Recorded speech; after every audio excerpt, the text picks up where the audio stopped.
الاستفاده واللي كان معهود.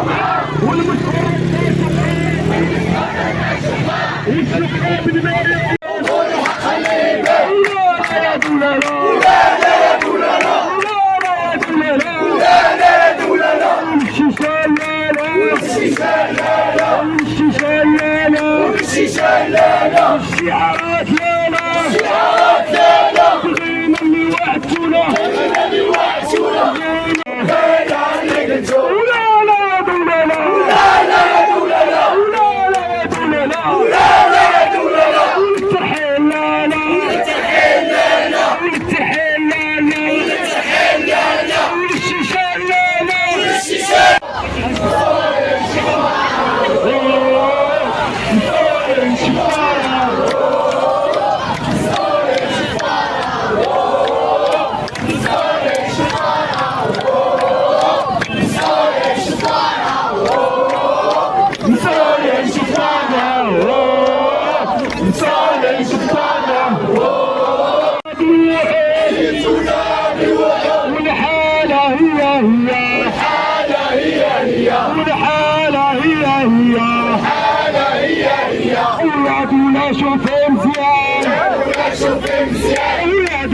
شوف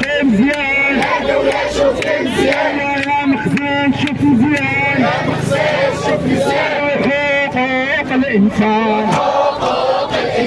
حقوق الإنسان كلكم معنيون أيها الواقفون كلكم معنيون أيها الواقفون. ماشي اول مره كتخرج جميع الاحتجاجات في عماله عين السبع، عندها سابقه في هضم حقوق الانسان. سكان دوار بي من ضمن الناس اللي تم الهضم ديال الحقوق ديالهم بعد ما كانت عندهم بقع. تم الاجلاء المشروع ديالهم في 2015 ودخلوهم في برنامج 2024 اللي فيه شقق، وهو برنامج حكومي ماشي مشروع ملكي كما يقول البعض. كان وعدونا بشقق في السيتي اللي تابع عماله مولاي رشيد، واكبنا المشروع من البدايه ديالو حتى النهايه. وبالامس قبل الامس يوم الثلاثاء والاربعاء قمنا بزياره لعين المكان. لاحظنا ان جميع الشقق تم اقفالها بالمفاتيح. ملي سولنا المسؤول اللي هو المدير ديال المشروع قال بان دوار بي غادي دار ليه قرعه يوم الجمعه على اساس باش يستافدوا، وما غاديش يمكن لهم يحلوا الشقق، حيت الناس كتجي كتبغي تعزل الشقق وتمشي تتصل بالناس اللي كيديروا المحسوبيه والزبونيه في العماله. فاذا بهم ملي وقعت القرعه ديال 590 فرد توجهوا لعين المكان، اذا بالمسؤول كيقول لهم ماشي هذا هو المشروع، عندهم المشروع ديال حفر الديبه. لذلك ارتأت جميع الجمعيات المجتمع المدني اللي كتمثل الساكنه ديال دوار بي بالخروج والاحتجاج على هذا التماطل وعلى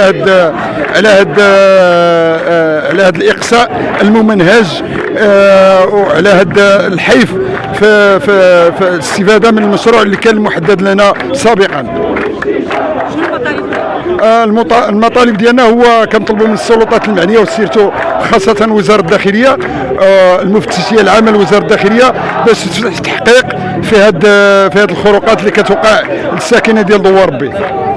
بالسكن اللائق، لان هذا المشروع كان في سيدي عثمان، وكان دشنو السيد الوالي ديال الدار البيضاء وبحضور عامل ديال الدار البيضاء، وكانوا جميع الناس تنتظروا هذاك هو المشروع ديالهم.